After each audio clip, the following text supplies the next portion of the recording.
Habari, sisi ni MD's Twins TV na mimi ni MD. Leo tupo na mada isemayo maisha ni nini?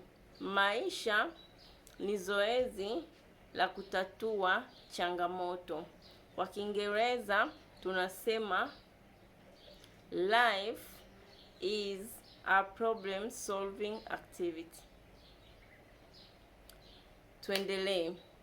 Maisha ni namna tunavyotatua matatizo yetu au changamoto zetu kila siku. Mfano, umeamka asubuhi, unahitaji kunywa chai. Unataka kunywa chai na nini? Unataka kunywa chai muda gani? Unataka kunywa chai wakati gani? Unataka kunywa chai na nani? Unataka kunywa chai nyumbani au nje ya nyumba? Kwa hiyo inakuwa ni problem solving au kutatua changamoto yako. Kwa hiyo maisha ni namna tunavyoishi kila siku. Kila siku, kila wiki, kila mwezi na katika mwaka. Mfano, unataka kulima.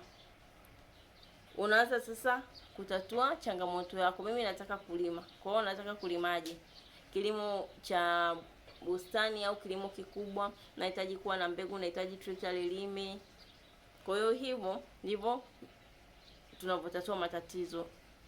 Kulingana na ile shamba linavyohitaji, ndivyo inavyokuwa kama unavyosolve. Kwamba shamba linahitaji mbolea, linahitaji wakulima, linahitaji palizi, hivyo. Mfano mwingine, unataka kuoa au kuolewa. Unahitaji ndoa. Unahitaji ndoa ya namna gani? Unahitaji ndoa ya harusi au sio ya harusi? Mfano mwingine, kujenga. Unataka kujenga. Kujenga lazima uanze na eneo. Kwa hiyo unaanza kusolve tatizo lako la eneo kulingana na wewe unachohitaji. Mimi nahitaji eneo. Kwa hiyo kama unahitaji eneo la kujenga, lazima ulitafute. Kwa hiyo unaanza kutatua changamoto yako. Utafute eneo, utafute mchoro wa jengo unalotaka kujenga, utafute fundi kulingana na jengo lako unavyotaka kujenga. Ndio hivyo tunavyotatua matatizo yetu. Mfano, unataka kusafiri kwa ajili ya biashara au unataka kusafiri kwa ajili ya utalii. Kama unataka kusafiri kwa ajili ya biashara, unahitaji mtaji gani?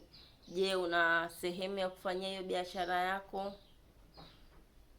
Haya, mfano mwingine ni mtoto. Labda una mtoto au watoto. Watoto wanahitaji kwenda shule au wanahitaji kula. Wanahitaji kula nini? Wanahitaji kwenda shule gani? Atakayewaandaa kwenda shule ni mzazi baba au mama. Wanahitajika kuamka saa ngapi? Kwa hiyo ndio hivyo tunavyotatua matatizo yetu kila siku. Kwa leo ni hayo tu. Bye.